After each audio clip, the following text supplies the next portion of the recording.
Bien, vamos a continuar un poco lo que estábamos viendo de lo que son los algoritmos de procesamiento. Y tenemos dos algoritmos básicos, lo que es el estado de enlace y lo que es el vector de distancia, link state y el distance vector. Es importante entender las diferencias básicas entre estos dos. ¿Por qué?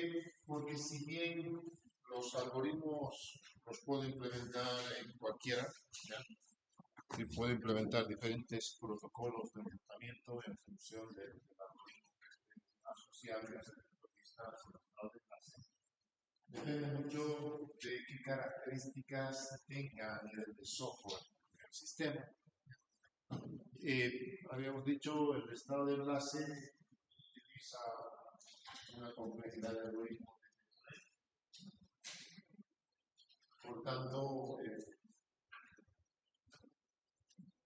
puede ser mucho más complejo que probablemente un algoritmo en donde el tráfico únicamente viaja hacia los nodos adyacentes. Por tanto, normalmente un enrutador no va a tener demasiados nodos adyacentes.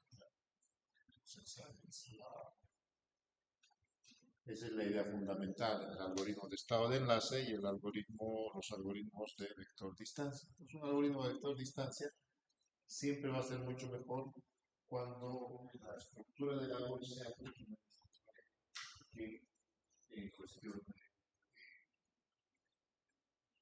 de vector distancia, perdón, del estado de enlace, del link state. ¿Ya? ¿Por qué? Porque obviamente el link state arma el árbol de toda la es importante en ese sentido. ¿Cómo realizan su trabajo en términos de convergencia? Y decíamos, ayer hablábamos, y de alguna manera, en el peor de los casos, el estado de enlace tenía un orden de cuadrado. Es relativamente un algoritmo complejo, ¿ya? Por el costo que tiene relacionado, pero si bien para la gran cantidad de nodos el costo asociado es relativamente alto, sigue siendo una buena implementación para determinar tablas de enrutamiento.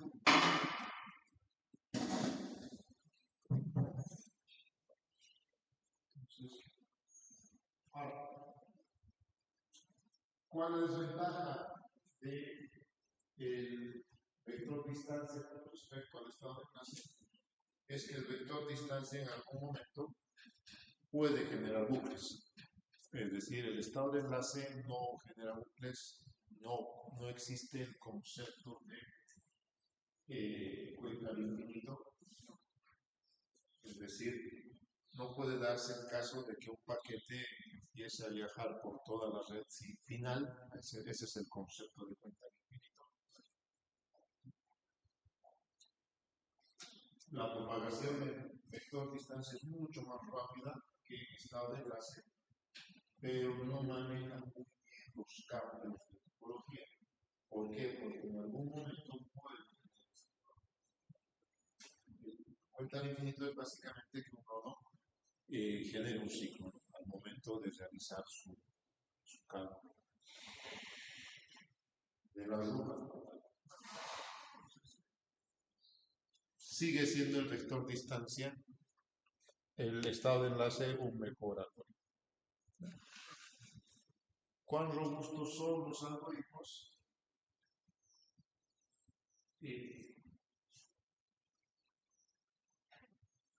¿Qué indica el concepto de que un algoritmo sea robusto?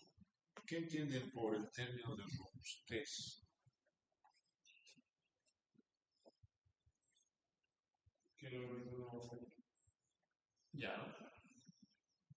Entonces, sí, va por ahí, ¿no? Más que el algoritmo falle o no falle, el concepto de robustez del algoritmo es que el algoritmo siempre termine. Un algoritmo robusto siempre va a terminar. En otras palabras, un algoritmo robusto siempre devuelve los resultados. Ahora, no vamos a hablar de la precisión del algoritmo o de la completitud del algoritmo, que son otros conceptos distintos. Pero normalmente lo que nosotros queremos es siempre que el algoritmo devuelva un resultado. A eso buscar. Entonces, un algoritmo que devuelve un resultado siempre se va a llamar un algoritmo completo. ¿Sí? Siempre para cualquier valor de entrada va a devolver un resultado. A eso se llama un algoritmo completo. Ahora, un algoritmo completo que tenga además precisión, para cualquier valor de entrada va a devolver un resultado y siempre va a devolver un resultado correcto. ¿Ya? Ahora, hay una diferencia. Algunos algoritmos a veces no pueden devolver resultados. Por ejemplo, si mi algoritmo tiene que hacer una división por cero, el resultado correcto es infinito. Y yo puedo hacer, matemáticamente, yo puedo hacer operaciones con infinito. Pero sabemos que la computadora no puede hacer por nosotros. Entonces, probablemente algunos resultados no sean correctos. Pero no se va a colgar o sí le va a devolver el resultado. Puede que sea completo, pero que no sea preciso. Y ahí entra el concepto de robusto. Entonces, un algoritmo robusto básicamente es un algoritmo que devuelve un resultado para cualquier conjunto de datos de entrada, pero en ningún momento el algoritmo falla. Ahora, no voy a hablar de precisión, es decir, puede que devuelva un resultado correcto o no, puede que devuelva siempre un resultado que sea completo. Bueno, la idea es que devuelva un resultado. Para cualquier conjunto de datos que yo le dé, el algoritmo debe devolver un resultado. Es decir, en otras palabras, no se debe colgar. Si es correcto, no es correcto, si devuelve datos siempre lo mismo, no es correcto. Así hablamos de la robustez. Entonces, ¿cómo trabajan los algoritmos con la robustez? Pero no tanto del algoritmo como tal, sino de la infraestructura de red. Es decir, ¿qué pasa cuando la infraestructura de red cae? ¿No? A eso se llama robustez, habíamos dicho. La idea es evitar que el algoritmo se cuelgue, es decir, que termine abruptamente. Lo mismo pasa con cualquier otro. El estado de enlace, si hay una caída en el sistema, lo que hace simplemente es, al no tener un enlace sobre algún elemento dentro de la red, informa mal el costo del enlace. ¿Por qué? Porque ya no lo tiene. Entonces, o informa un costo anterior o informa un costo equivocado. No tener ese enlace maneja. Por tanto, como todos los mensajes viajan con todos los nodos de la red, entonces toda la red se ve afectada. Así funciona el estado de enlace. No se olviden, el estado de enlace es un algoritmo global, es decir, tiene información de todos los nodos y trabaja con todos los nodos de enlace, conoce la topología de ellos. Para hacerlo, tiene que mandar mensajes a todos los nodos de la red y lo hace a nivel de su aplicación. Entonces, ese es el problema del algoritmo de estado de enlace. Por tanto, en el caso inverso, en el vector distancia, en el momento que un nodo dentro de la red falla, normalmente ese nodo solamente afecta a sus nodos adyacentes. Normalmente. No se manda todo el error a todas las de manera inmediata como lo hace el algoritmo de estado de enlace. Pero hay un problema. Ese error se propaga y no sé, hay una diferencia entre que costo de la red, el costo de la red, viaje por todo el sistema.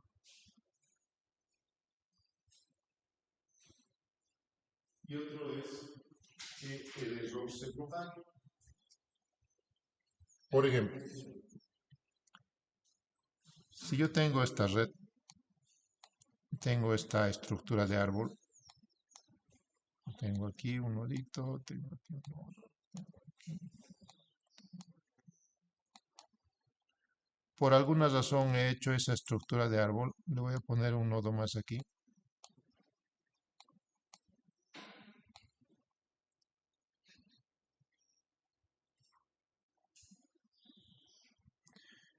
Pueden pasar dos cosas con el estado de enlace. Si este enlace cae, o si este nodo cae, o si este nodo cae, no importa, afectando el enlace. Entonces, obviamente, pueden pasar dos cosas. Pueden pasar que este dispositivo agarre y mande un mensaje a todos, haciendo un recálculo de todas las tablas de enrutamiento con un valor erróneo de este enlace. ¿Ya?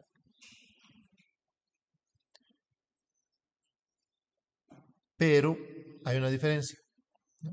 Lo único que pasa con el estado de enlace es que yo mando con error el, el costo de este enlace a todos los demás. En el caso de que el costo esté relacionado, es decir, yo estoy haciendo un cálculo de entre este y este, por ejemplo. O si es que estoy haciendo un cálculo convencional, yo puedo migrar los costos, verifico que hay una caída en el enlace, ¿sí? Simplemente actualizo mi tabla de enrutamiento, indicando que este enlace ya no lo puedo usar, ¿no? Así funciona. En cambio, voy a hacer otro diagrama.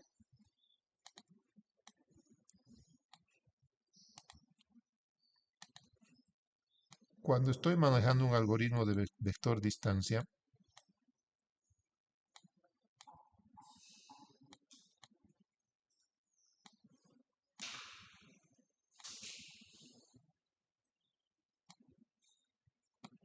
no se olviden, generalmente todos los costos en vector distancia son 1 y van migrando, es decir, el costo de llegar a este nodo por esta ruta es 1, 2, es 3, habíamos dicho, ¿no? El costo de llegar por esta ruta es 2. Pero consideramos que el nodo es el mismo, solo que tengo dos rutas, ¿no? ¿Sí? Una con un costo menor y una con un costo mayor. Vamos a poner un nodo más aquí, por detrás. Entonces, en estado de enlace, en vector distancia, perdón, ¿qué pasa si este nodo cae? Técnicamente no pasaría nada. ¿Por qué? Porque este nodo solamente se relaciona con este otro y con este de aquí, ¿no? Solamente le interesan sus nodos adyacentes, ¿ya? Entonces, si yo tengo un problema, solamente estos nodos son los que se ven afectados, los adyacentes. Eso dice la teoría. El problema es que el cálculo no es local, ¿ya? En vector distancia, el cálculo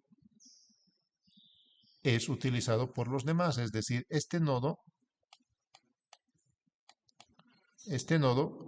solo utiliza este costo.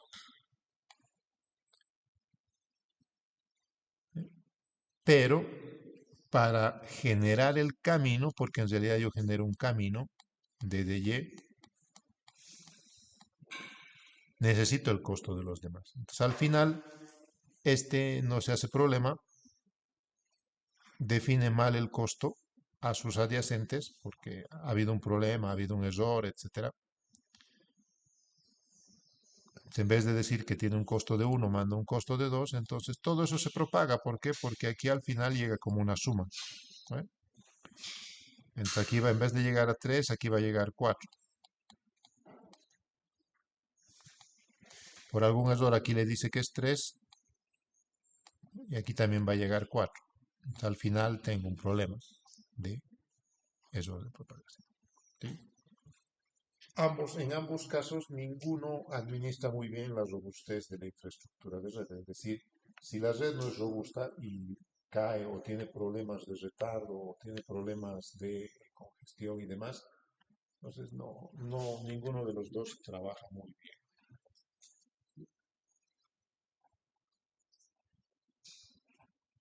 Ok,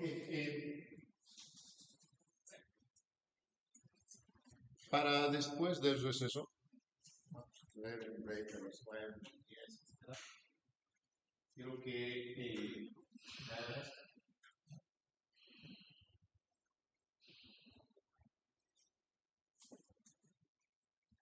Quiero que me generen o que me respondan o que me escriban, si quieran, papelitos, directamente, que hagan una comparativa de los dos, pero una comparativa que sea desde el punto de vista más negativo posible, no tanto conceptual. No quiero que me hagan una tabla y me digan X, el otro lo lleva bien. No sé, capacidad de enrutamiento 10 nodos, 8, 5, no muy técnico. La idea es que se entienda por qué utilizar un algoritmo, por qué utilizar un algoritmo con respecto al otro. Porque de eso va a depender qué protocolo de enrutamiento vamos a usar. Y de eso va a depender cómo vamos a implementar nuestras técnicas de enrutamiento.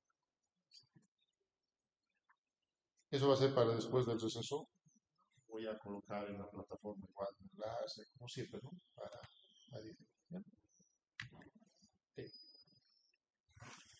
Bien, vamos a entrar con la idea de los protocolos. Decíamos que existen dos tipos de enrutamiento: el global y el enrutamiento jerárquico, o el ruteo global y el ruteo jerárquico. Ya hemos visto la idea de los algoritmos. Tenemos dos algoritmos, el vector distancia y el estado de enlace. Pero normalmente cuando estoy hablando de ruteo jerárquico, suponemos que dentro del tráfico que realizamos, todos los routers tienen las mismas capacidades, lo cual no necesariamente funciona de esa manera. Dice, el concepto aquí, dice, es una red plana. Es decir, se supone también, que no es cierto, que todos los nodos dentro de la red, desde el punto de vista de manejo de tráfico, se encuentran dentro del mismo nivel de procesamiento. Eso dice la teoría con respecto a los jerárquicos. Todos los routers realizan el mismo trabajo a la misma velocidad. Todos los routers tienen el mismo jerarquía dentro del trabajo de procesamiento. Por tanto, no es práctico desde el punto de vista real. Y probablemente me sirva dentro de mi red, que es local. ¿Por qué? Porque yo manejo, no sé, en el mejor de los casos, la TIC, que ahora es la unidad central de la universidad. ¿Cuántos enrutadores creen que tiene para interconectar todas las facultades? Usted sabe, la universidad tiene 10 facultades, ¿verdad? ¿Sí? Bueno, son 12 ahora. Pero ya, 10, 12 facultades. Ahora, lo ideal sería tener 12 enrutadores, ¿no?, para cada facultad. Uno para cada facultad. Pero la pregunta es, ¿tendrá 12 enrutadores?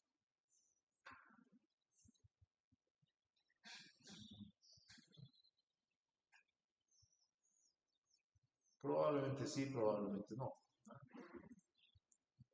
Debe tener un poco más, pero para una unidad tan pequeña como la universidad en comparación con otras unidades, como por ejemplo APS, ¿entre cuántos resultados tendrá? Tendrá menos de 12, más de 12.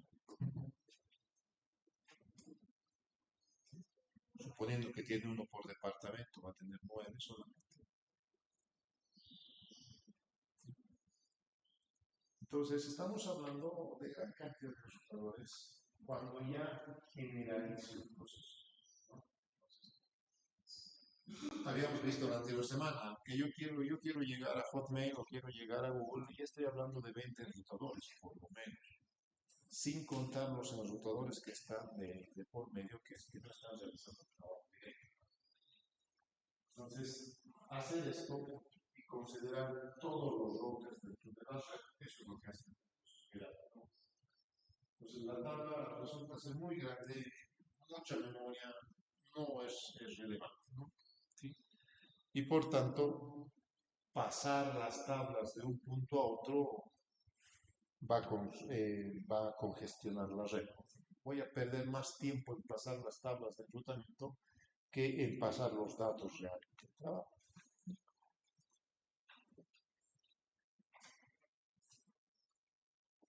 Por tanto, como la red no es clara, como la red tiene características distintas, los enrutadores tienen característicos distintos, entonces yo los voy a agrupar. ¿Sí? Los voy a colocar en una jerarquía de dispositivos, que es lo que normalmente hacemos. Es decir, nosotros como sociedad estamos acostumbrados al concepto de jerarquía. Hemos nacido bajo ese concepto de jerarquía.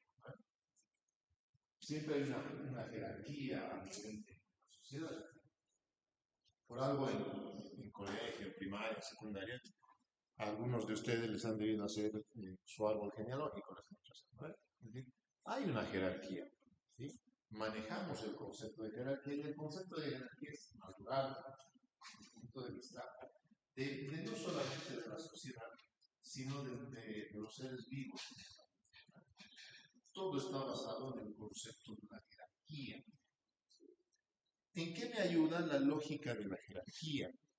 Me ayuda desde el punto de vista que yo puedo organizar mejor la información y darle mayor responsabilidad a un dispositivo con respecto a otro. Ese es el objetivo real de generar jerarquía. ¿Ya? Ustedes han hecho grupos, van a hacer grupos, espero que no, probablemente. Entonces, cuando hacen un grupo, su grupo no es plano, ¿no? Hay una jerarquía. ¿Sí? Pero no es que ustedes se elijan y digan, ok, ya vamos a elegir quién va a ser el jefe del grupo. Vamos a hacer. La jerarquía es natural, nace de manera natural. Hay alguien que se mueve más, hay alguien que dice haremos grupo, hay alguien que define los nombres del grupo, hay alguien que es proactivo y empieza a anotar los nombres. Entonces, al final, es un elemento que tiene más responsabilidades con respecto a los demás miembros del grupo. Bajo esa lógica, los enrutadores también tienen una jerarquía y se agrupan por regiones o por zonas o por elementos específicos. Un router que administra toda la red de una zona o de una región se coloca dentro de un sistema autónomo. Y ayer cuando veíamos lo que era el IP, el reverse lookup, ¿sí? El IP reverse lookup, y le poníamos la dirección IP de una red y me decía esa dirección IP de una red le pertenece a esta institución, aparece un numerito, ¿no? Que decía que es único, que decía AS número. A eso se llama sistema autónomo. Un sistema autónomo es una zona, es una región, es un conjunto de enrutadores que tienen algún tipo de comportamiento particular, ¿no? Al final es un grupo. Ustedes hacen grupos en las otras materias y su grupo en algunas materias que les piden un nombre. Ese nombre en la red se llama sistema autónomo. Sistema autónomo es eso, un conjunto de rotadores que comparten ciertas características y que realizan un trabajo conjunto para volverlo a tal. Por tanto, la universidad debe tener un código de sistema autónomo, pertenece a un sistema autónomo. ¿Por qué? Porque como universidad administra un conjunto de enrutadores distintos. Entel tiene un sistema autónomo. ¿Por qué? Porque como Entel administra un conjunto. Access lo mismo, Contempo lo mismo. Y arriba, a nivel de los otros elementos, alguien debe administrar la red de Conteco y la red de Entel. Es decir, en algún momento,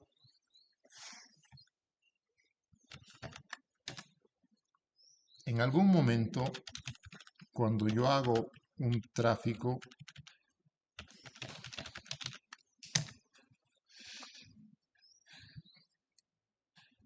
en algún momento esta red, que es la red universitaria, va a salir a otra red, que es la red de Access.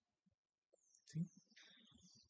Entonces, entendemos que estos enrutadores pertenecen a un sistema autónomo. Por tanto, para poder salir a la red, yo necesito un equipo que administre ese tráfico y lo mande a la red de Access. Access va a hacer lo mismo. En algún momento Access va a salir a la red internacional. Este es su router principal de salida a la red. Y voy a terminar en alguna red que no sé cuál es. Entonces, esos sistemas autónomos tienen que estar administrados y tienen que estar controlados por otro dispositivo que va a estar en un nivel superior. Por eso hablamos de jerarquía. Puede tener un sistema autónomo distinto para Latinoamérica, para Sudamérica, para Norteamérica, para Europa. Pues al final, yo puedo tener un montón de sistemas autónomos agrupados, ya sea de manera directa, como routers. La universidad tiene un sistema autónomo y el sistema autónomo de la universidad administra los routers de las facultades. Pero, por ejemplo, cada facultad, si bien tiene comportamiento independiente y administra dispositivos independientes, no está manejado como un sistema autónomo. La universidad tiene un código de AS, pero la tecnología no tiene AS. Estamos por debajo de la universidad. El AS de la universidad se debe conectar con alguien. ¿Con quién? Con su proveedor. El AS de Access, el AS de Entel. Entel debe tener un AS que se conecta con NATI, luego con Chile, que debe tener un AS, su salida internacional por fibra marina. Y de Chile debe llegar al NOC, así se llama, al servicio de Estados Unidos. Y de ahí se distribuye alrededor de Europa, de Asia. Sistema autónomo. Ahora, dentro de ese sistema autónomo, dentro del sistema autónomo, ¿qué es un sistema autónomo? Un conjunto de rutadores que comparten información y la verdad.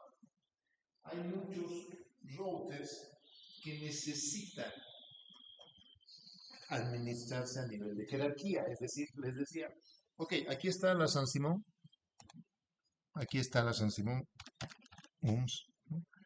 y la San Simón tiene diferentes facultades, entre ellas medicina, humanidades, ¿sí? Entonces al final yo puedo generar sistemas autónomos y decir, perfecto, voy a hacer esta jerarquía. La universidad administra FCIT, medicina, humanidades, agronomía, economía, arquitectura, derecho, ¿qué más está? Ciencias de la salud, veterinaria, ESFOR, etcétera, etcétera, ¿no? Pero a veces dentro de este sistema autónomo, los routers que responden a cada uno de los elementos necesitan interconectarse entre ellos. Es decir, la facultad, si bien no hay muchos enrutadores en la facultad, pero sí mínimamente tenemos, por ejemplo,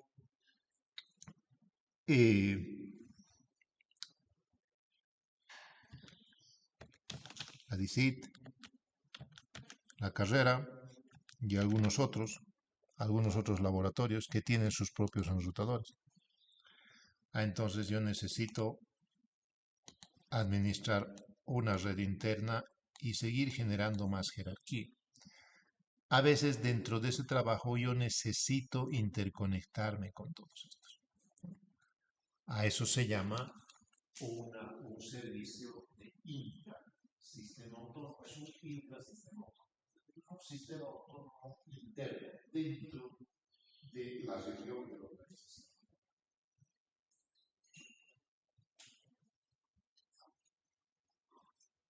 Por tanto, yo puedo generar diferentes técnicas de enrutamiento dependiendo de cómo yo administre el tráfico de la red. Aquí tengo mi sistema autónomo. ¿Por qué? Porque yo administro estos enrutadores de una manera local.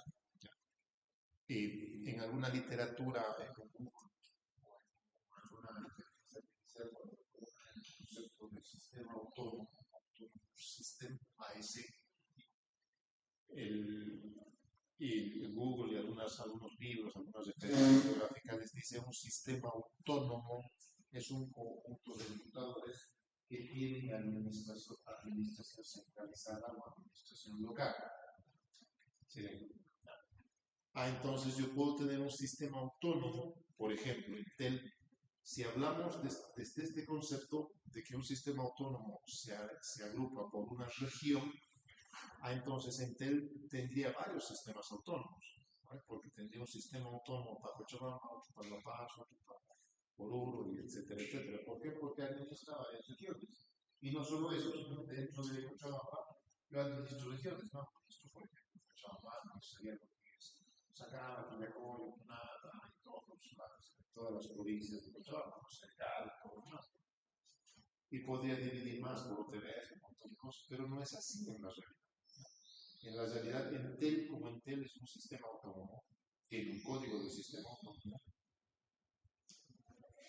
pero no se divide por una región específica, sino que maneja el concepto más genérico y dice todos los equipos dentro de mi red, independientemente de que estén en La Paz o Oruro, Cochabamba, tienen una administración centralizada. Es decir, yo administro todos los equipos. Si quieren ustedes verlo así, no es tan cierto, pero si ustedes quieren verlo así, tienen un encargado de redes, Intel tiene un encargado de redes, y el encargado de redes administra todos los enrutadores de todos. Técnicamente funciona así. En la práctica, obviamente, hay otras personas que hacen el trabajo, pero al final tienen una administración central. Trabajan en La Paz, Intel La Paz, y Intel La Paz les dice a los demás cómo trabajar. Eso es lo que van a encontrar en la literatura del sistema autónomo. Entonces, el sistema autónomo administra un conjunto de enrutadores. Por tanto, la universidad tiene un sistema autónomo y el encargado de esa unidad administra o todos los enrutadores o les dice cómo administrar los enrutadores a los usuarios. Por tanto, yo puedo determinar protocolos de enrutamiento distintos en términos del trabajo, ya sea interno del sistema autónomo o externo del sistema autónomo. ¿Funciona? La red. Por tanto, para hacerlo necesito tener un dispositivo que me permite interconectar y trabajar con el tráfico para administrar mi sistema.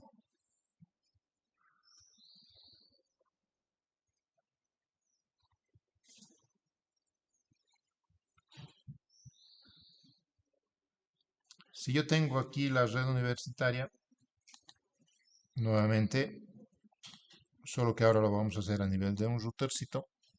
¿Sí? La red universitaria mínimamente tiene que estar administrada de esta manera. ¿Sí? Yo tengo aquí la universidad.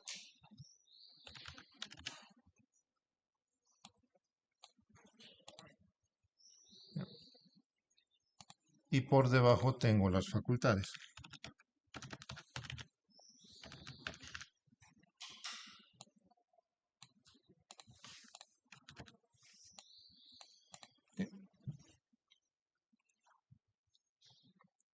Para poder salir de un sistema autónomo o para poder intercambiar información entre sistemas autónomos, yo necesito un dispositivo especial denominado puerta de enlace o router de salida.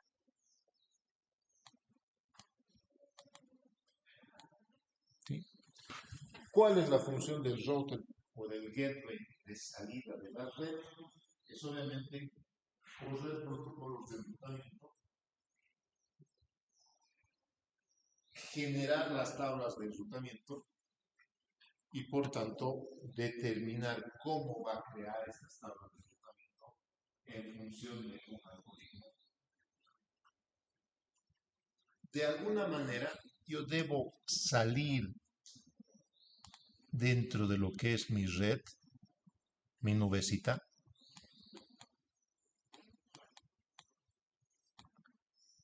por aquí adentro yo puedo tener diferentes dispositivos, puedo tener conmutadores, puedo tener enrutadores, puedo tener un montón de cosas, pero la única manera que yo tengo para salir de esta red es mediante el gateway, ¿no? Ya sea para interconectarme con otra red o ya sea para tener salida hacia otra red mucho más grande. ¿Sí? Aguanto. Ahora, ese tipo de trabajo se puede realizar mediante enrutadores que me generan tráfico intersistema autónomo, inter-AS, o que me generen tráfico hacia afuera del sistema autónomo. Entonces, el trabajo de este gateway es muy distinto al trabajo de este otro. ¿Corren los mismos protocolos? Probablemente sí, pero su forma de realizar el trabajo es completamente distinta. Entonces yo tengo dos tipos de enrutamiento. Tengo las rutas intra-sistema autónomo o inter-sistema autónomo. Yo puedo tener sistemas autónomos independientes. Tengo aquí un sistema autónomo. Tengo aquí otro sistema autónomo. Y tengo aquí otro sistema autónomo. No necesariamente para poder salir de un sistema autónomo y generar una conexión inter-sistema autónomo, es decir, entre los sistemas autónomos, voy a utilizar un único enrutador. La universidad hace esto, tiene un enrutador y ese enrutador tiene salida a acceso completo ante. Son los tres proveedores que tenemos. Pero son solo enrutadores. ¿Puede ser interesante? Sí, puede ser interesante desde el punto de vista que me permite tener acceso a las tres redes y puedo compartir tráfico y todas esas cosas. Pero podría haber hecho fácilmente, podría haber puesto un enrutador para Access, un enrutador para Intel y un enrutador para Content. Como está en este diagrama. Yo tengo dos enrutadores, un enrutador para generar tráfico de A y un enrutador para generar tráfico de C, de manera independiente.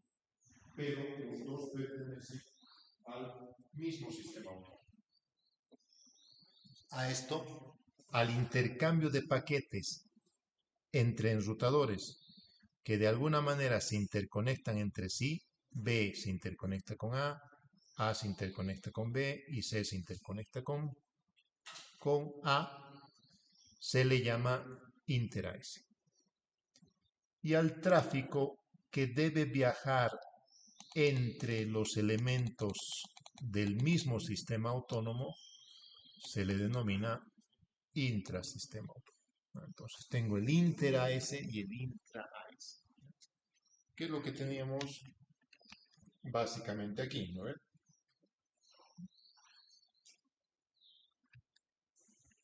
Tenemos los intra-AS y los inter-AS.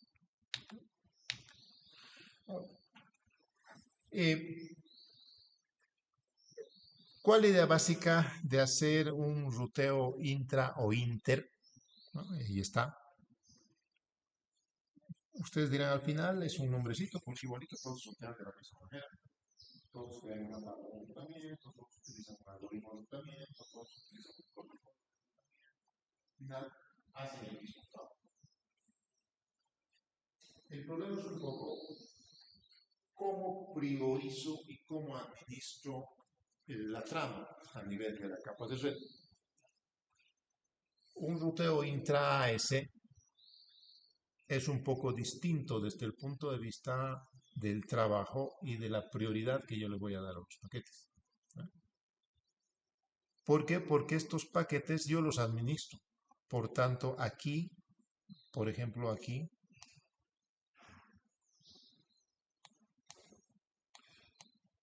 yo puedo tener un conjunto de elementos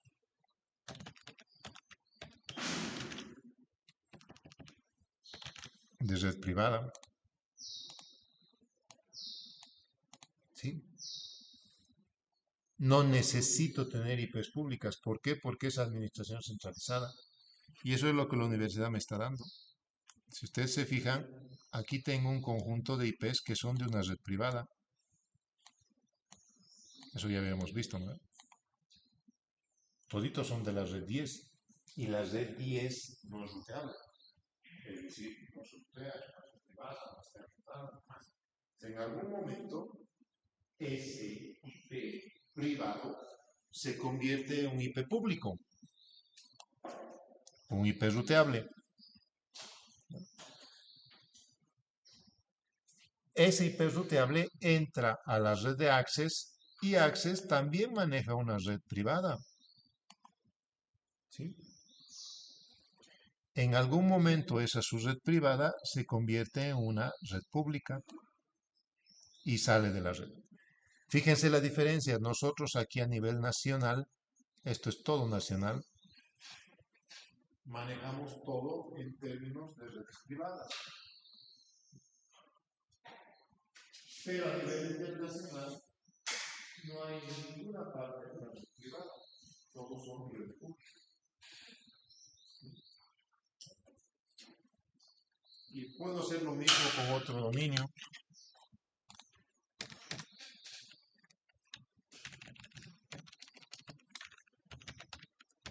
De entre los más conocidos, por ejemplo.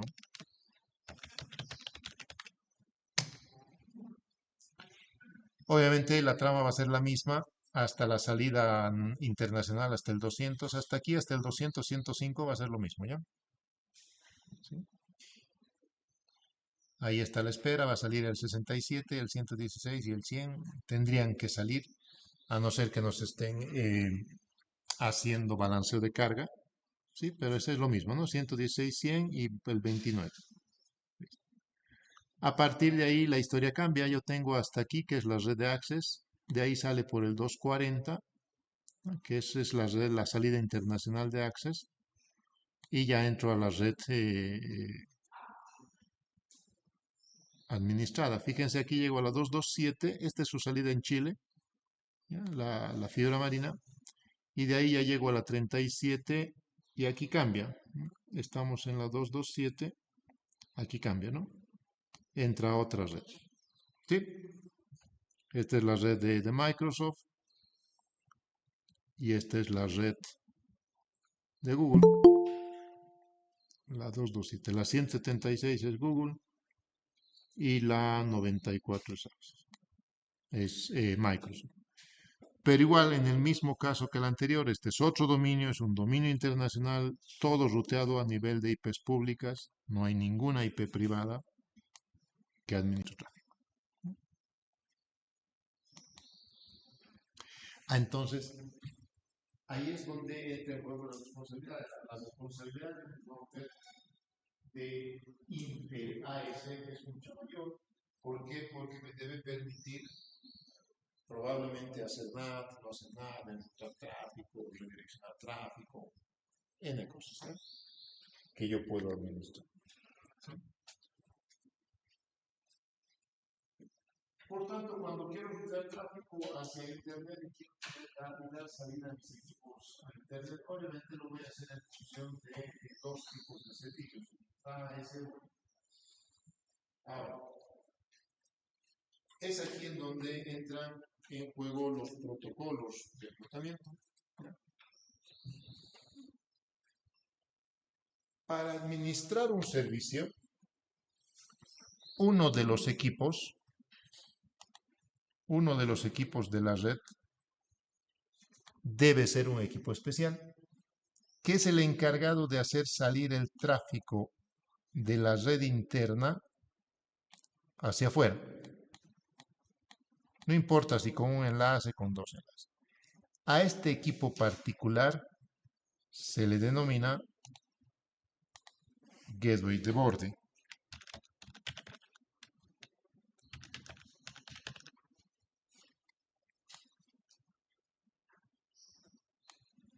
O BG.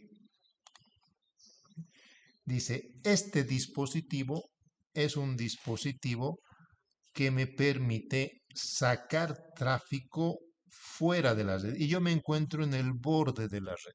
Y me permito interconectar tráfico que sea inter-AS. Entonces, necesito servidores enrutadores que hagan ese trabajo. Y ese trabajo se lo hace en función de un equipo especial que se llama Border Gateway, ¿no? Un gateway de borde, ¿no? Ese gateway de borde, ese Border Gateway, tiene un protocolo especial que se llama el protocolo de borde, Border Gateway Protocol. Ese es el estándar, ¿ya? Si ustedes son un sistema autónomo y quieren conectarse con Intel a nivel internacional, sí o sí tienen que usar PGP. Porque es la norma internacional, es el estándar a nivel internacional para el ruteo inter-AS. En cambio, en el ruteo intra-AS, ustedes pueden utilizar el algoritmo que a ustedes prefieran. O sea, otros algoritmos, entre ellos están protocolos de enrutamiento que van desde protocolos vector distancia sencillos, desde protocolos estado de enlace básicos, capa 2, hasta protocolos más complejos, como los protocolos IGRP e IGRP, ¿sí? Entre algunos de los protocolos de enrutamiento que hay.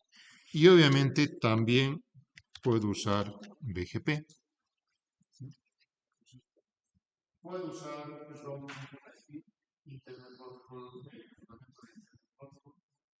puedo usar un algoritmo del primero más corto, de la otra más corta, puedo usar un algoritmo de interior Routing Protocol, o puedo usar un algoritmo extendido de interior, o puedo usar un algoritmo externo, un algoritmo también lo llaman EGP, ¿ya? En alguna literatura van a encontrar como EGP, Exterior Gateway Protocol.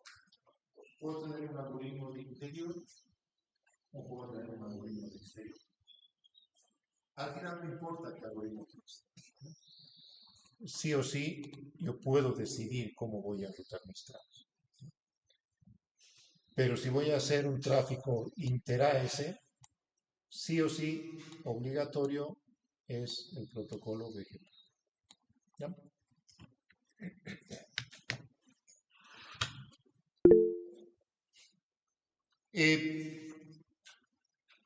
De ahí los algoritmos básicos están el Routing Information Protocol, el protocolo RIP, el protocolo Very Shortest Path First, es decir, el protocolo primero de la más corta, el algoritmo de Interior Gateway Protocol, Routing Protocol, que son los protocolos normales que se utilizan en TRAS, y algún algoritmo de protocolo interior, puede ser también PGP, pero con configuración distinta. Algunos enrutadores definen el tipo de servicio que van a manejar a nivel de BGP. Por ejemplo, en MikroTik ustedes tienen que definir si va a ser una conexión GP o va a ser una conexión BGP. En Cisco no, configuran, ya está. Pero depende mucho del algoritmo que vaya. Ahora, perdón, del protocolo que vaya a usar. Cada uno de los protocolos utiliza algoritmos distintos, por ejemplo, utiliza vector distancia, OSPF utiliza estado de enlace, y IGDP, algún algoritmo EIGDP de Cisco también utiliza estado de enlace, pero en algunos momentos pueden usar vector distancia, entonces depende mucho del protocolo, ¿ya? Entonces, el protocolo como tal administra o utiliza un algoritmo de enrutamiento. Uno de los más sencillos de administrar después de utilizar las técnicas de enrutamiento estático es el protocolo de información de enrutamiento, el Routing Information Protocol. Está normado con RFC, que es el 2453, está basado en el algoritmo de vector distancia y utiliza el número de saltos como métrica principal. El TTL, el tiempo de vida de un paquete en RIP, está administrado como de 16, por tanto solo puede soportar 15 saltos. Hay una diferencia, ¿no? El tiempo de vida es 16, eso significa que yo puedo, no se olviden que el tiempo de vida de un paquete TTL en la capa 3 identifica cómo ese paquete puede pasar de un enrutador a otro. Entonces, cada salto, cada enlace que hace, el dispositivo debe restarle una unidad al TTL. Por tanto, solo puedo manejar hasta 15 saltos. Eso dice la teoría. En la práctica real, administro hasta 30 saltos. Y son el TTL de 16 saltos. Es un algoritmo vector distancia, por tanto, a todos mis nodos adyacentes les voy a mandar mis tablas de enrutamiento, voy a compartir mis tablas de enrutamiento, pero no solamente de una manera indiscriminada, sino que cada 30 segundos voy a mandar un mensaje tipo broadcast a toda la red, intercambiando información de mis tablas de enrutamiento. ¿Sí? Eso es lo que hace. ¿Pueden modificar su tiempo? Sí, lo pueden modificar, pero el estándar son 30 segundos. Dice, cada 30 segundos todos los routers dentro de la red envían sus tablas de enrutamiento. ¿Eso qué significa? Que si yo detecto una caída en la red, debo esperar medio minuto para que esa caída se refleje en todos los enrutadores de la red. Porque los equipos van a enviar cada 30 segundos. Ahora,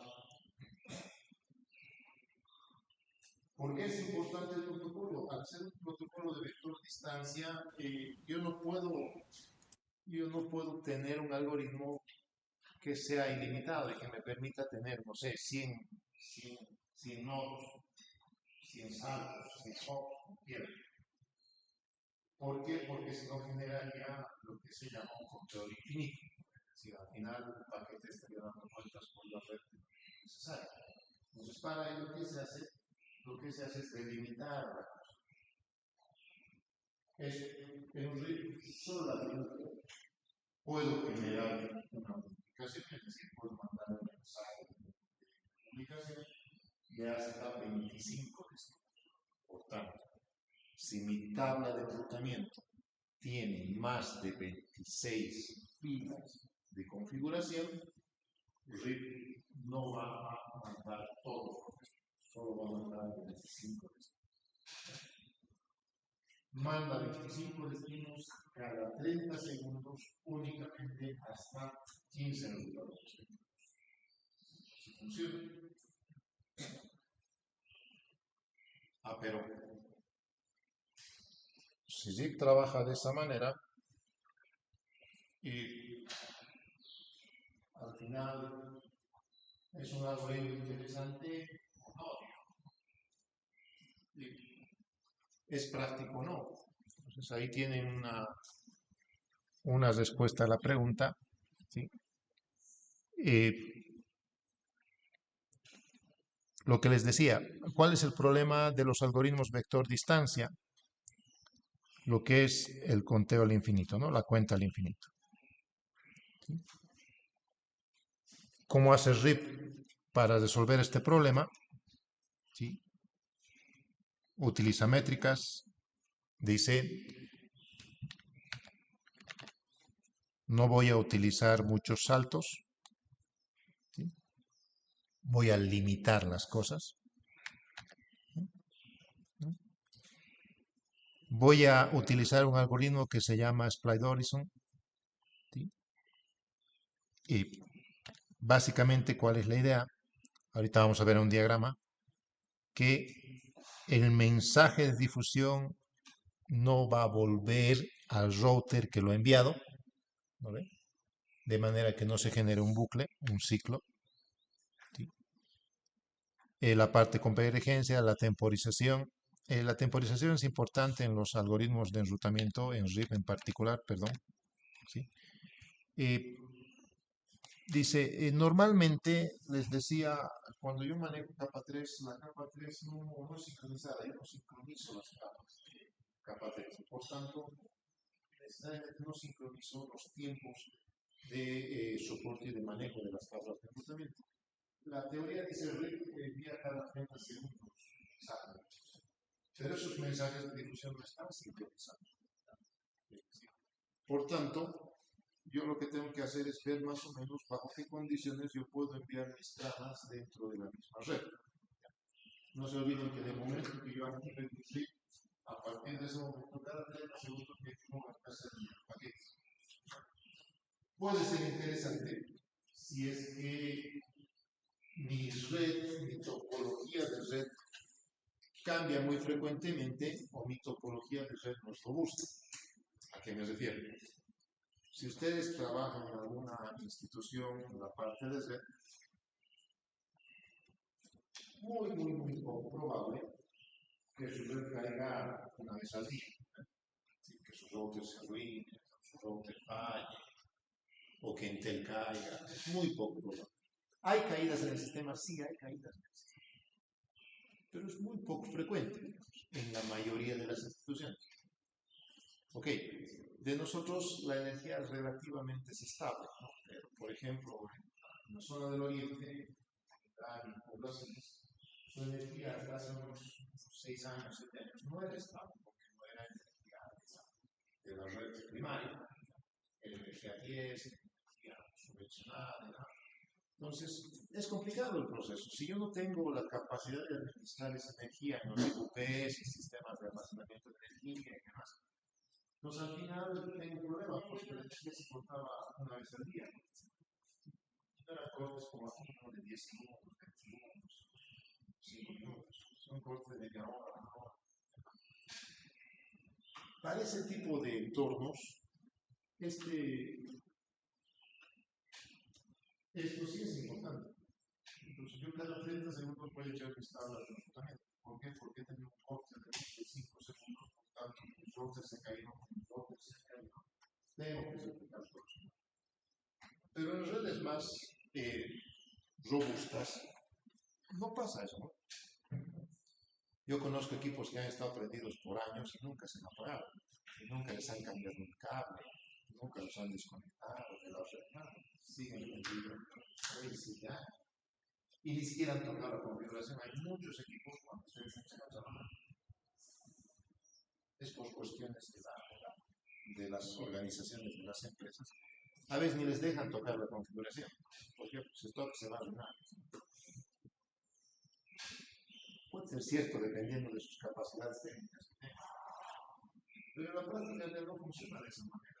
Y entonces hay configuraciones que nunca han funcionado para tocar. Una vez configuran el router y a partir de ahí a 10, 15 años, hasta que IPv6 se implementa en su organización, recién van a tocar la configuración. No tiene sentido enviar tramas cada 30 segundos. Estoy saturando la red, es innecesario. A eso se refiere que se debe administrar temporizadores de retardo, ¿ya? Pero bueno, algunos detalles que pueden considerar dentro de la... ¿Cómo funciona el RIP? Entonces, RIP es relativamente sencillo en términos de difusión. Entonces, lo primero que hace A es mandar sus tablas de enrutamiento a D, manda un mensaje a D, indicando, estas son mis tablas de enrutamiento, indicando cuáles son sus vecinos, indicando cómo se está realizando el trabajo, ¿no? D, C hace lo mismo, D hace lo mismo, agarra, actualiza sus tablas de enrutamiento en función del algoritmo de vector distancia. ¿Cuál es el algoritmo de vector distancia? Ayer hemos visto. ¿Cuál es el algoritmo de vector distancia? Bellman-Ford, ¿no ve? Utiliza Bellman-Ford, es decir, agarra solamente los vecinos, transporta a los vecinos, hace la sumatoria del costo de la ruta más el costo del camino correspondiente al destino, etcétera, etcétera, y marca y manda y actualiza su tabla de enrutamiento.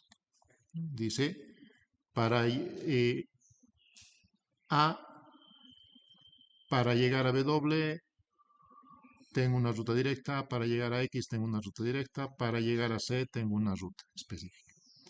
D dice lo mismo, para llegar a W tengo que ir a A, para llegar a Y debo ir a B, para llegar a Z debo ir por B, ¿no?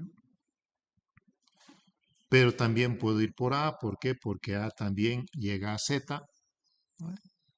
Y el camino es mucho más corto, porque la distancia es mucho menor, ¿no? Su distancia es 4, a este otro lado su distancia es menor, etcétera, etcétera, ¿ya?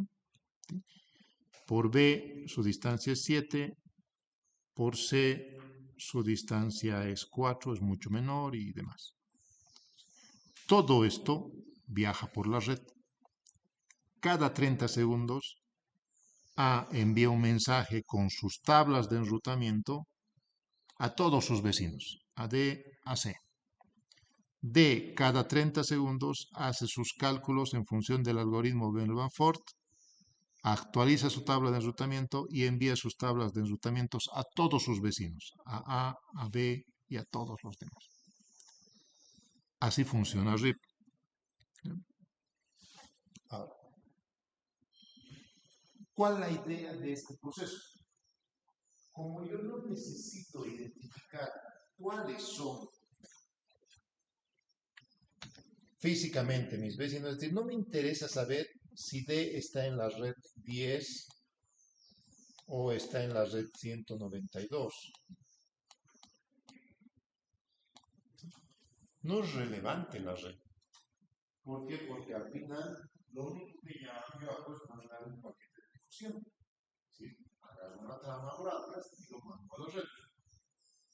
Entonces todo el trabajo que hace RIP lo hace a nivel capa 2. ¿Sí?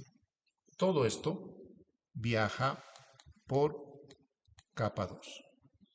¿Ya? Pues no necesito saber qué equipo es, qué IP tiene, no me interesa.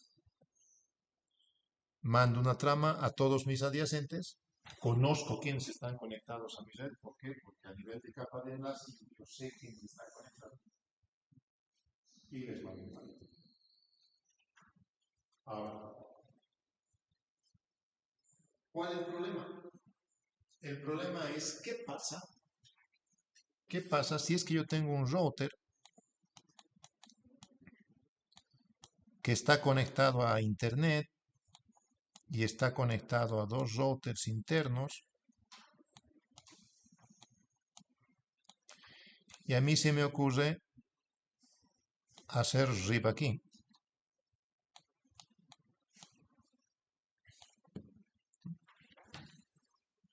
Entonces el protocolo no es tan simple como antes, no es tan simple como decir, ok, yo voy a mandar a todos mis vecinos a nivel capa 2 y no me interesa qué dirección tenga, y no me interesan muchas cosas, si no las voy a hacer. Ya está. Perfecto. Entonces, por eso es que RIP administra su trama y dice, no voy a utilizar todas las interfaces como elementos de adyacencia. Y yo voy a definir y voy a decir, ok, voy a mandar tráfico RIP por esta interfase y voy a mandar tráfico RIP por esta interfase. Esta no la voy a usar. ¿Por qué? Porque esta tiene que usar un inter AS. Por tanto, esta va a usar BGP. ¿No? Que tiene otra historia, ¿no? Entonces, yo defino la interfase de salida. ¿Ya? En RIP es importante la interfase.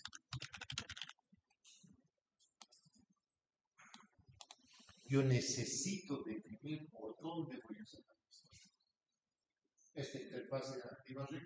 Y a partir de ahí, por esa interfase, a nivel capa 2, voy a mandar mis paquetes de difusión.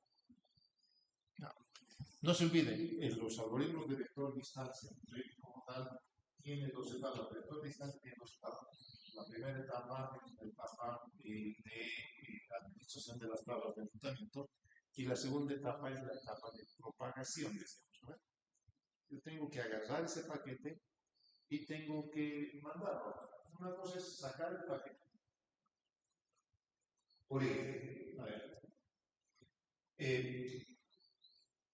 ahorita ya os estoy hablando de un montón de cosas, muchos tienen las presentaciones. Hay una cosa es la difusión. Yo no necesito estar conectado a la clase, no necesito venir teóricamente, ya no sé que sea porque les exigen la asistencia. Si no, no necesitaría venir. ¿Por qué? Porque la presentación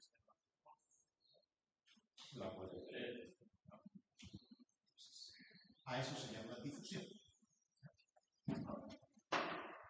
Hay un problema con esa etapa. ¿Por qué? Porque para hacer difusión necesitas tener un conjunto de información y mandarlo a red. Está agarro y habla.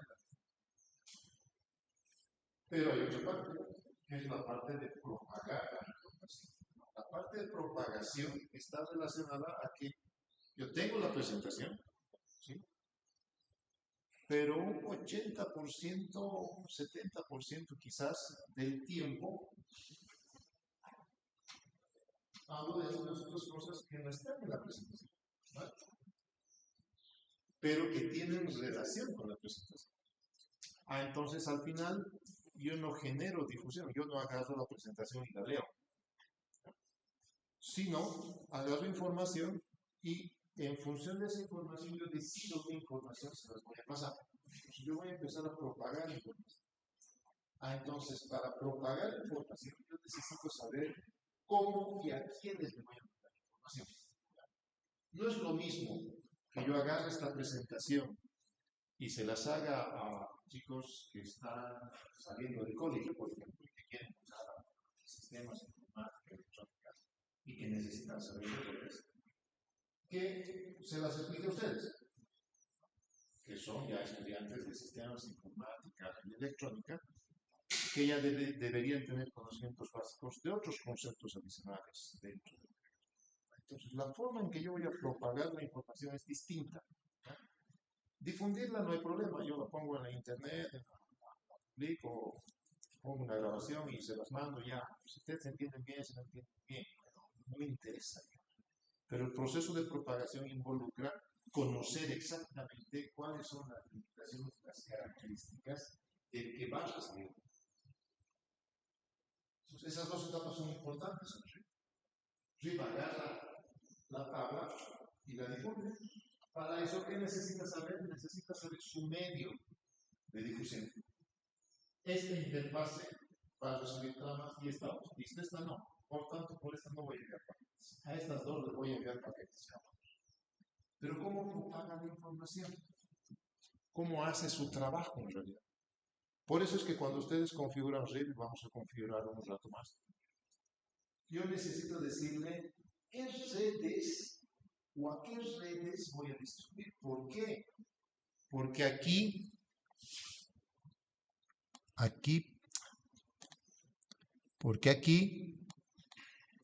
o aquí yo manejo redes que probablemente a este le interesen y a este no. Entonces, ¿para qué voy a propagar información, cierta información a esta ruta, si no les interesa ese tráfico?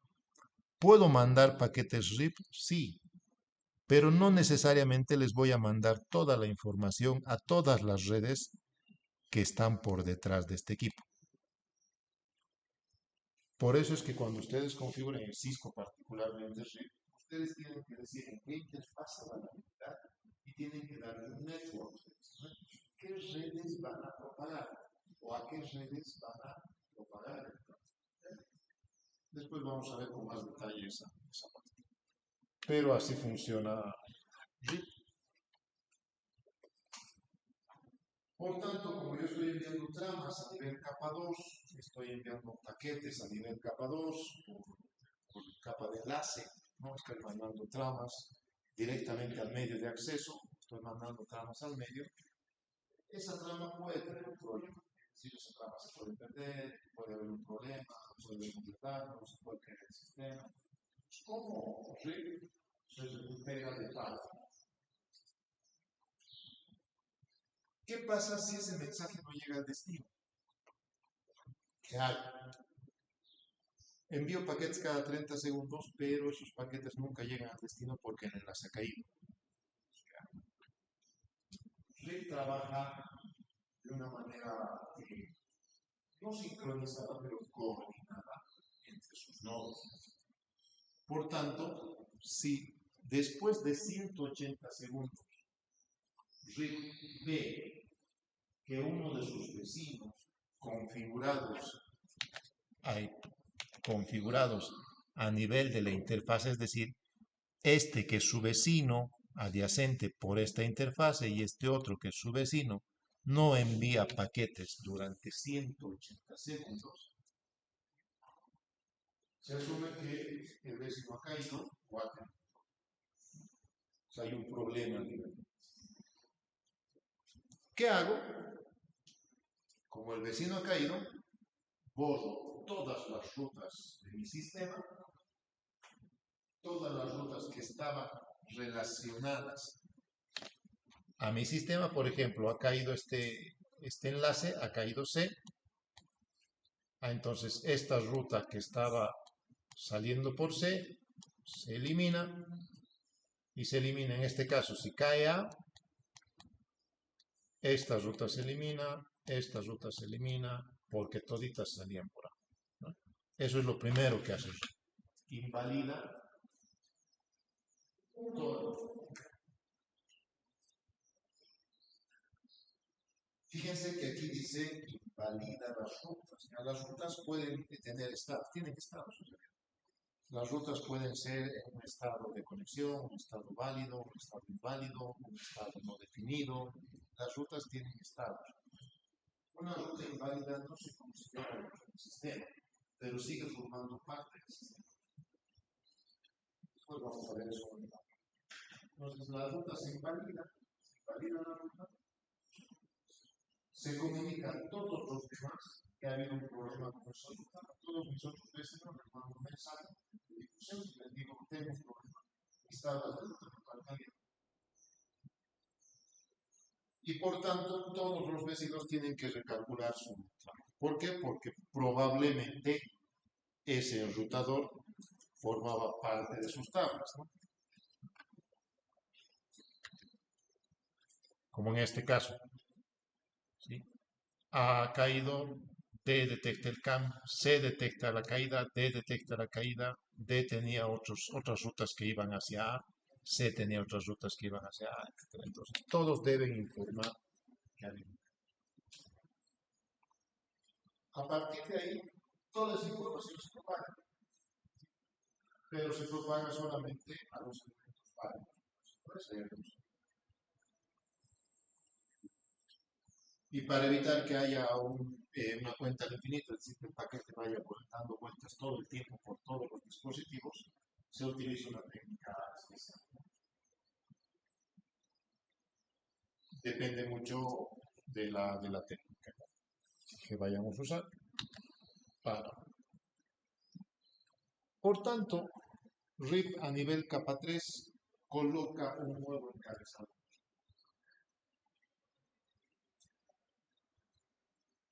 Todo está trabajado en las capas respectivas del modelo.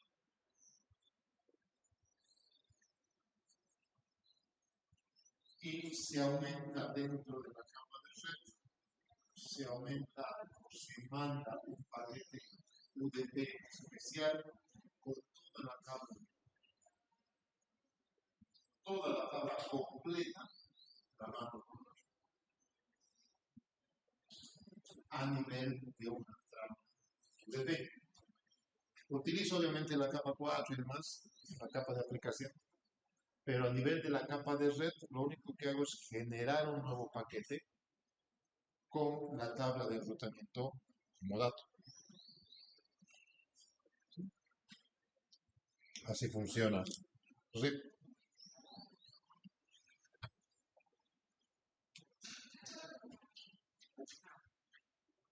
Vamos a ver los elementos más y vamos a entrar a la parte de configuración y ver cómo funcionan los protocolos, direccionamiento y todo lo que hemos hablado hasta ahora en la parte completa. RIP es interesante desde el punto de vista que es relativamente sencillo, no necesita de mucho trabajo, no necesita mucha capacidad de procesamiento, solo es muy sencillo, no necesita mucha memoria para trabajar y puede implementar muchas cosas. Después van a ver que el RIP tiene conversión de pines de inversión 1, inversión 2, inversión 3, aumentan seguridad del RIP, pone muchas cositas al RIP. Pero al final, en términos básicos, sigue trabajando a la misma vez. Agarra, encapsula la tabla de enrutamiento y la difunde en la propaga. Hay un problema con eso que utilizo un algoritmo relativamente sencillo que es el algoritmo de vector distancia. Y el problema de vector distancia ya hemos visto, es muy limitante, no sirve para redes grandes, ¿por qué? Porque solamente administra procesar. Por lo tanto, en una red complicada,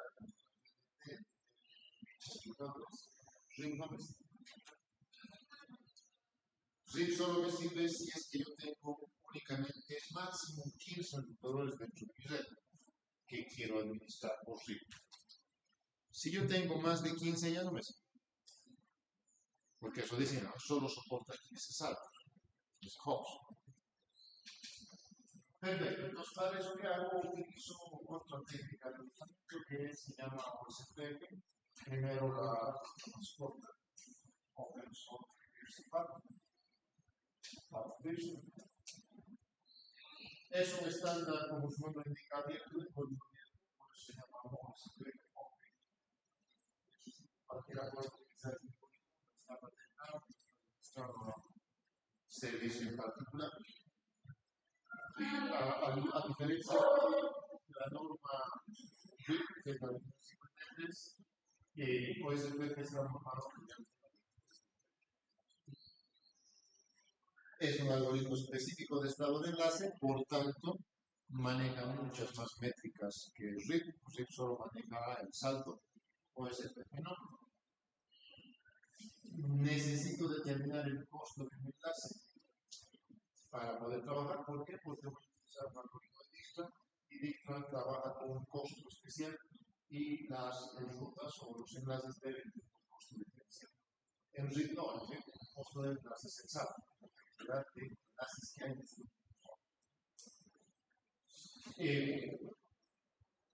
hay una diferencia entre difundir e inundar tráfico. El proceso de difusión es un proceso controlado. Si yo tengo una radio, yo voy a difundir, voy a hacer difusión. Pero la difusión es controlada, es decir, yo voy a difundir un programa en ciertos momentos, en ciertos periodos, y tengo formas de realizar el trabajo. Claro. Algunas de las radios terminan su emisión a las 12 de la noche. Es controlada la difusión. En cambio, el OSPF trabaja en función a indicaciones globales. Es decir, OSPF no controla la forma en que se hace la difusión de la trama. ¿Por qué? Porque OSPF utiliza un algoritmo de estado de enlace. Y el algoritmo de estado de enlace está dentro de los algoritmos globales. Es decir, yo necesito conocer toda la red. Dijkstra necesita conocer todos los nodos de la red para poder administrar su trabajo. Por tanto, no me sirve hacer difusión. La difusión es práctica cuando yo conozco a quiénes voy a difundir la trama. Y cuando yo conozco los destinos de la trama. En un vector de distancia conozco los destinos. ¿Por qué? Porque solamente los voy a difundir a mis vecinos. ¿Verdad? Mis vecinos se van a encargar de difundir a los demás. Sí, eso es cierto. Pero al final, yo técnicamente estoy difundiendo solamente a ustedes. Están en el aula que están en los enlaces. Si ahorita corto el enlace, o se cae el enlace, la difusión se pierde. ¿Ah, no? En cambio, OSPF no, dice OSPF inunda tráfico. Es decir, agarra el tráfico y empieza a generar tramas para todos dentro de la red. Si se cae el enlace, no importa. ¿Por qué? Porque uno de ustedes va a llamar a su compañero y le va a pasar el tráfico. Pues al final el tráfico no es controlado, el tráfico viaja por todo lado. A eso se llama el proceso de inundación. ¿Por qué necesito inundación o no difusión? Porque necesito conocer los costos de todos dentro de la red, no solamente de mis vecinos. Yo solo necesito saber lo que están haciendo mis vecinos. Si mi vecino me dice que hay un problema, yo lo único que hago es agarrar ese problema y lo propago a mis otros vecinos. Si quieren verlo así, sí funciona más o menos como un chisme. Si me cuentan algo y yo se lo cuento a alguien, entonces se lo cuenta a alguien. Es un chisme, es decir, la información se propaga, pero yo no sé cómo se propaga. Yo le he contado a alguien en particular y esa persona lo ha pasado. Eso se llama propagación. Paso la información de un lugar a otro. ¿Cómo pasa la información de ese lugar a otro? No sé, no tengo control. En cambio, el CPP dice, no, hay un problema ahí. Voy a propagar voy a inundar. Al final, yo mando la información a todo el mundo, a TikTok, escuche bien, no me interesa. Al final, la idea es que la información llegue a la mayor cantidad de gente independiente y sea parte de este curso o no. Yo ahorita estoy propagando información. ¿Por qué? Porque estoy poniendo en una plataforma en la que solo ustedes tienen acceso. Y nada más. Entonces no lo estoy poniendo en Facebook, no estoy poniendo en canal de YouTube, nada. Si quisiera hacer eso, tendría que inundar. Esa es la diferencia entre inundar y propagar. ¿Cuál es la diferencia fundamental entre RIP y OSPF? Deme un ratito, por favor.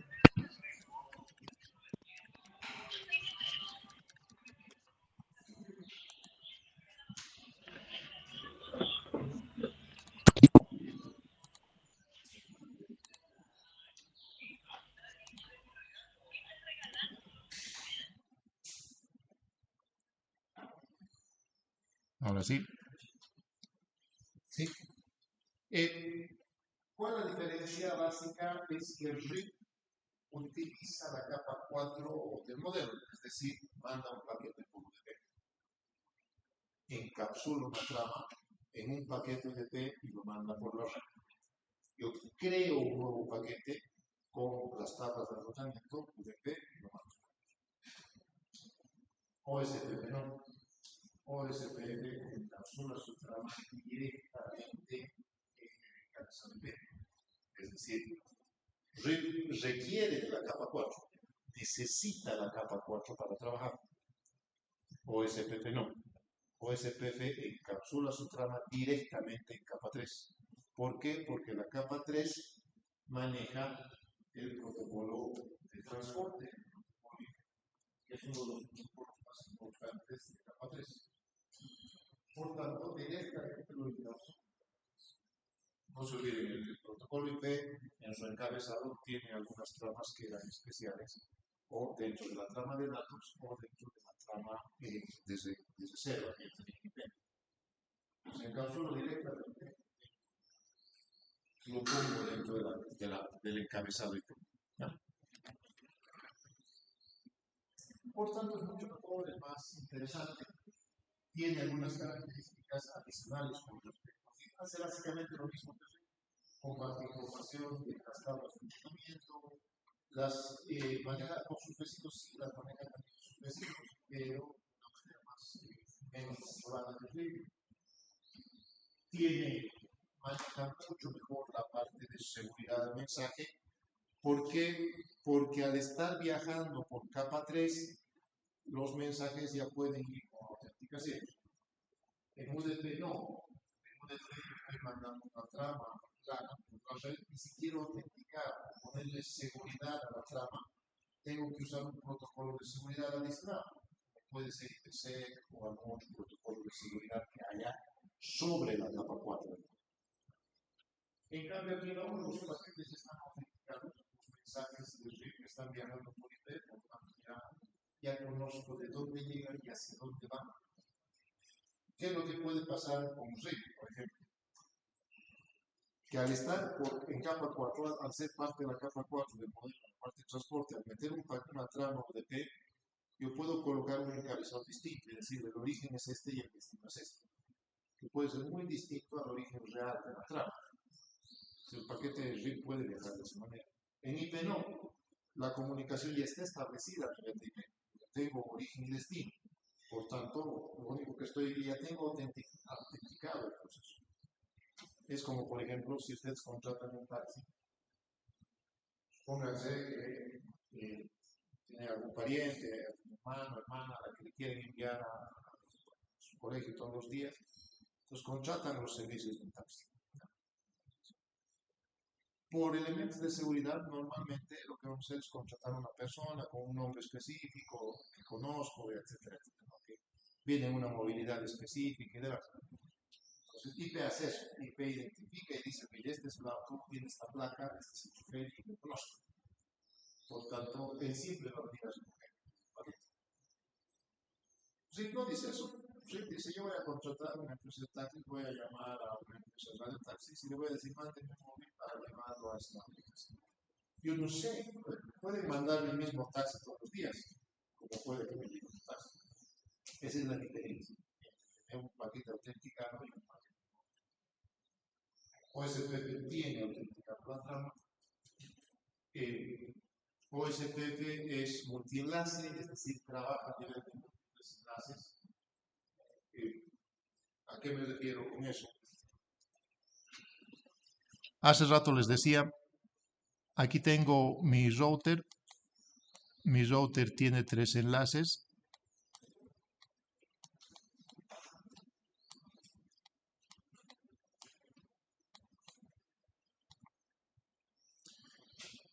En RIP, yo debo identificar un enlace y decir, por este enlace voy a mandar la trama RIP. Por tanto, si yo ya he establecido el enlace, yo ya no puedo discriminar y decir, ok, por este enlace voy a mandar ciertos paquetes RIP y por este enlace no voy a mandar ciertos paquetes RIP. Es decir, no puedo diferenciar el tráfico. O mando todo tráfico RIP o no mando tráfico RIP. OSPF no. OSPF, ¿qué hace? Abre un canal de comunicación a nivel de enlace y por ese enlace puede mandar ciertas tramas OSPF. Por ejemplo, le vamos a llamar A y puede enviar otras tramas OSPF hacia otro destino.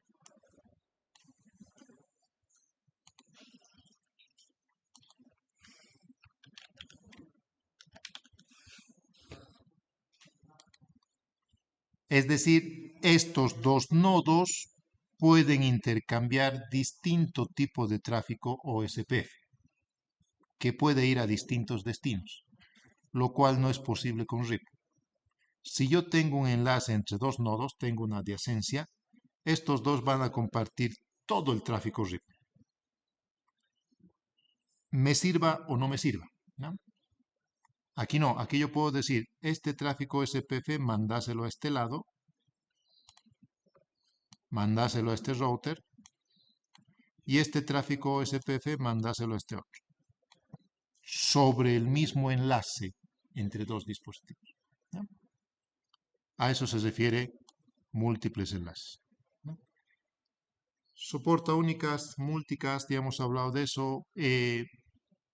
Al ser un algoritmo de estado de enlace, utilizo múltiples métricas, entre ellas está la congestión, la latencia, la saturación, etc. Y sí puedo usar un OSPF para una red muy grande. ¿Por qué? Porque OSPF no maneja esa limitante de solamente 15 saltos, porque no trabaja en función así. ¿Quién va a determinar cuál va a ser la capacidad de OSPF? Si puedo utilizar una red grande o no. ¿Quién determina en este caso? En RIP el algoritmo lo determina, ¿sí? ¿Por qué? Porque el algoritmo dice no voy a manejar más de 15 saltos. Por tanto, mi límite son 16 enrutadores, ¿no? En OSPF, ¿quién limitará? O no hay limitante, puede ser infinito.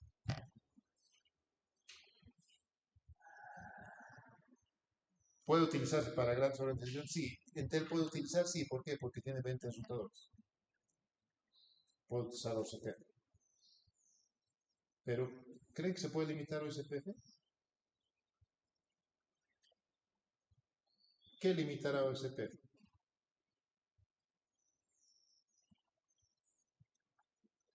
Es un algoritmo jerárquico y las limitantes en los algoritmos jerárquicos, en los algoritmos de estado de enlace, están basadas en la capacidad de procesamiento y de almacenamiento. ¿Quién me va a limitar si puedo usar OSPF para una red grande? Mi router. Si mi router es un Cisco 1000, es un Cisco de la serie 1000, no voy a poder utilizar un OSPF para 30 enrutadores. ¿Por qué? Porque ese router, ese equipo, tiene poca memoria y un procesador pequeñito. Entonces tengo que tener un router más grande. Tengo que tener un Cisco 2000, de la serie 2000. La universidad tiene enrutadores Cisco, sí tiene enrutadores Cisco. Los Cisco anteriores eran routers de la serie 3000, eran 3600. Después han comprado routers de la serie 4000 y de la serie 7000. Son routers 7200, 7600. Routers con gran capacidad de procesamiento y gran capacidad de procesamiento. No es lo mismo tener un routercito, esos chiquititos que tienen dos puertos de red, que tener un router que es de este tamaño. Diferentes, ¿no? Eso es lo que limita la capacidad de almacenamiento de OSP. Si yo quiero usarlo en organizaciones grandes, tengo que tener un dispositivo que tenga gran capacidad de procesamiento y gran capacidad de almacenamiento. ¿Por qué? Porque va a consumir muchos recursos el algoritmo. Pero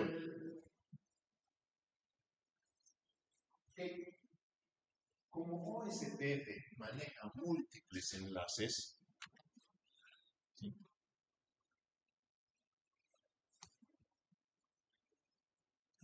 Esa es una de sus grandes características que acabo de explicarles. Les digo, hay tráfico que va a ir para un router y hay tráfico que va a ir para otro, ¿no? Entonces yo puedo discriminar el tráfico. ¿Cómo voy a discriminar el tráfico? En función de un elemento. Ustedes ven aquí, le he puesto OSPF-A o OSPF-B. A eso, la terminología de OSPF le denomina área. el conjunto de dispositivos que comparten información común de enrutamiento se denomina una área. Por tanto, OSPF necesita determinar a quién le voy a enviar el tráfico y siempre necesita conocer un área para poder compartir información. RIP no soporta el concepto de áreas, no tiene áreas, ¿no? RIP manda a todo el mundo. OSPF no, OSPF maneja un proceso jerárquico. Y habíamos hablado de la jerarquía de un sistema autónomo. Esa jerarquía en OSPF se administra en función a áreas. Entonces yo tengo un router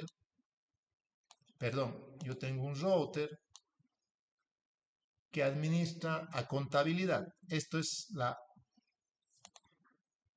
Facultad de Ciencias y Tecnología.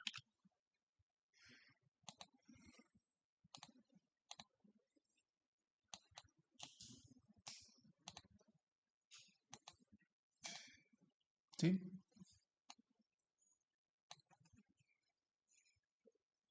Ah, esto es medicina.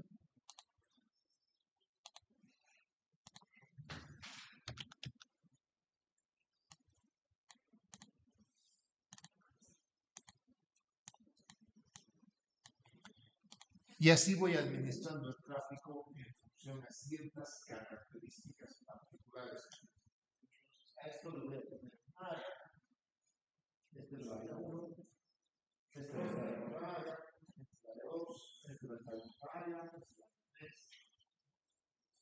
Y al final, todo ese tráfico me tiene que llegar, en este caso particular, a un único dispositivo.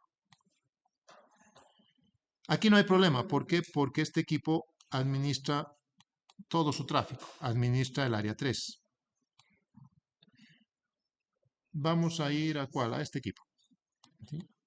Aquí no hay lío, este administra el área 2, este puede hacer OSPF en área 2. Entonces, todo este tráfico va a llegar aquí. Este administra el área 1, perfecto. El problema es cuando llegue aquí. Cuando llegue aquí, este equipo tiene que administrar dos áreas. Tiene que mandar tráfico a este lado con tablas de enrutamiento de estos equipos y tiene que mandar tráfico a este lado. Por tanto, necesita discriminar su tráfico y tiene que mandar tráfico a dos áreas distintas. Tengo que configurar el equipo, tengo que configurar dos enlaces OSPF, dos configuraciones OSPF, que probablemente estén sobre el mismo enlace. En este caso son enlaces distintos. Pero les decía, no necesariamente, en algún momento les dije, no necesariamente que yo tenga este diagrama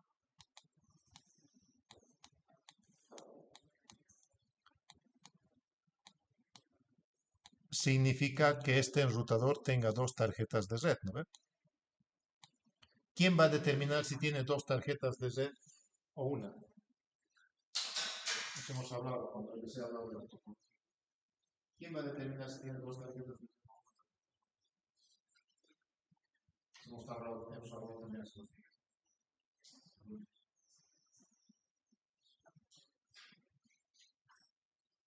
¿Quién va a determinar eso? El direccionamiento. Si resulta que este equipo es de la red 1 y este equipo también es de la red 1, aunque yo tenga este diagrama con dos cables, físicamente esto significa que este router está conectado a un switch y del switch están saliendo los otros routers. ¿Sí? ¿Por qué? Porque están dentro de la misma red. Esto puede determinar que yo tengo dos enlaces, una interfase para el área 1 y una interfase para el área 2.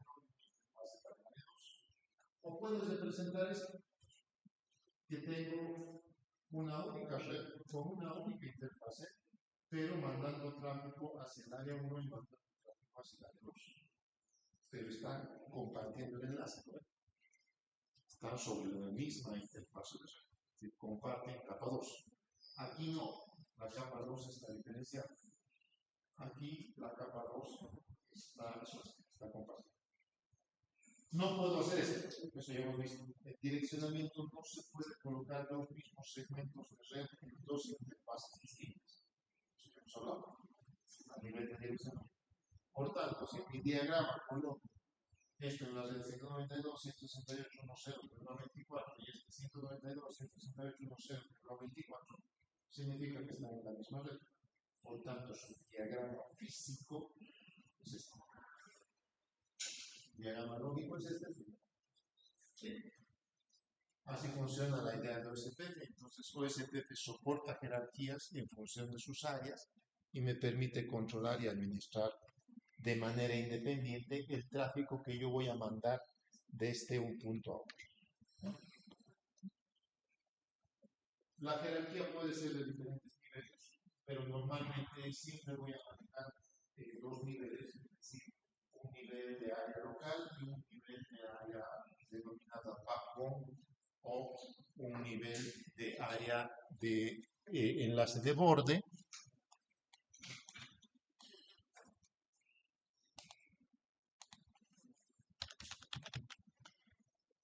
¿A qué se refiere con el backbone? El backbone es la red que me permite, el enlace que me permite tener acceso a la red externa. Eso se llama backbone. Puedo tener un área local, un dispositivo de conjuntos locales o una troncal. Puedo tener los dos. Normalmente, entonces, la jerarquía de RIP va a estar diseñada bajo esta lógica de aquí. Tengo mi red interna, mi red local. Esto es la red local. Y tengo, verde le vamos a poner porque eso no va a dar, mi dispositivo troncal o el backbone. ¿Sí? Tengo esas dos redes, la red de área local y la red troncal. Por tanto, toda la mensajería que va a pasar por la red solo se distribuye dentro de las áreas locales. No se distribuye fuera.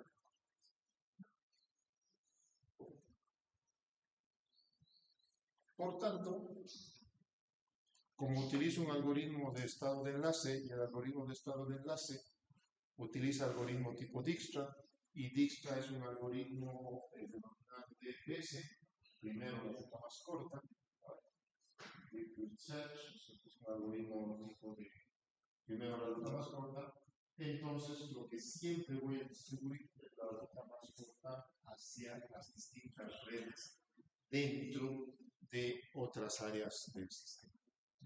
Así funciona el algoritmo. Y para ir terminando un poco OSPF, OSPF es un algoritmo un poco más completo. Es un algoritmo IGP, también puede funcionar como un algoritmo BGP, es decir, es un algoritmo de interior y es un algoritmo de exterior.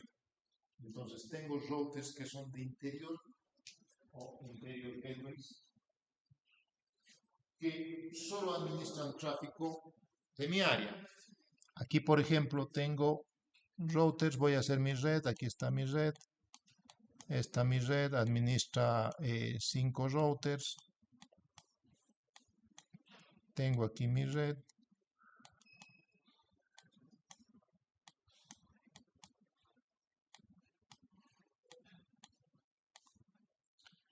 Y todo esto lo voy a colocar en un área específica.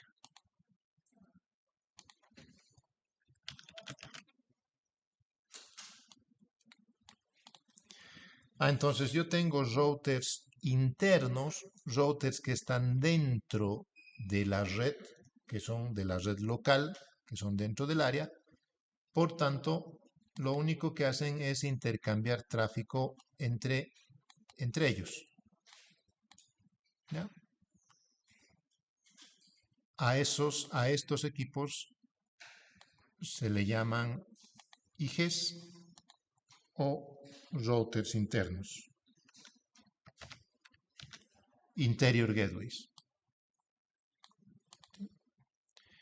El router de exterior o el router troncal, el router de frontera, el router de backbone o como quieran llamarlo,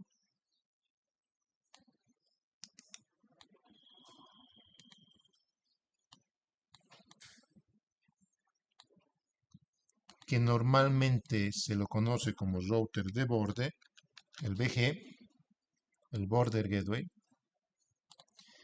es el encargado de agarrar todas las tramas de los dispositivos dentro de la red, ¿sí? Y los difunde hacia sus dispositivos de área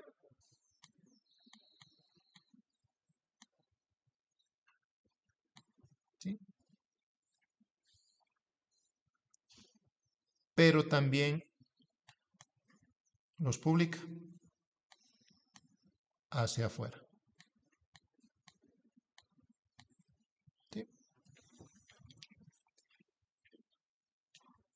Entonces, SPF sí tiene dos routers distintos. Debo distinguir los roles de cada router.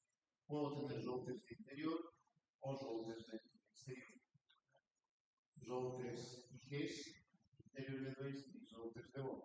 Ahora, estos routers de borde, que son los que me permiten interconectar las áreas y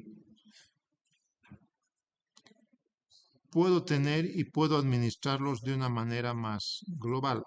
Puedo tener este tipo de red. Puesto en rojo. Aquí administro y le pongo otra área.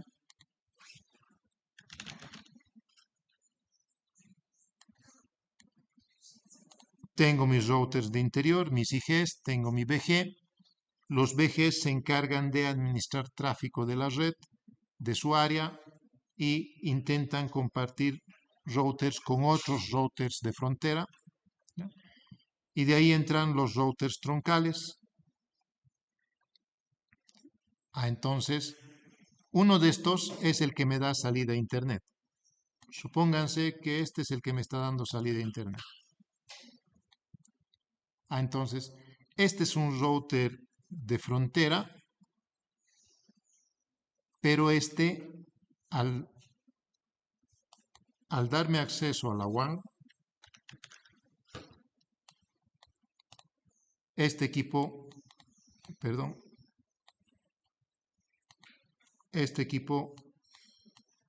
se convierte en router troncal. Este debe utilizar un algoritmo distinto. ¿Por qué? Porque tiene que administrar y debe traer todas las rutas de todos los equipos y debe pasarlo a la WAN. ¿No? Así funciona la idea. Entonces tengo tres tipos de routers. Tengo los routers de interior, los routers de frontera, los routers de frontera, los routers de exterior, y tengo el router. Así funciona la idea. En lo que es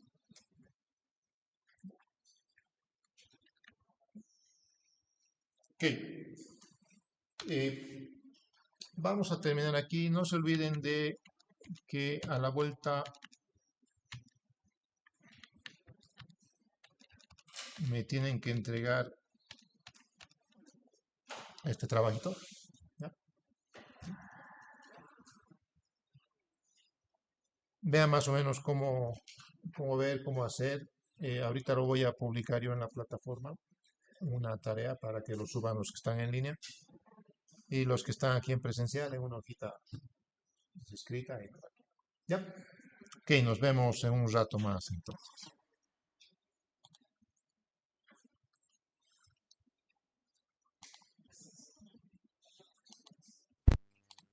Hola, ingeniero, buenos días.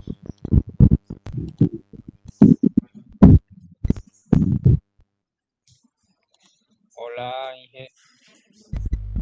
Dime.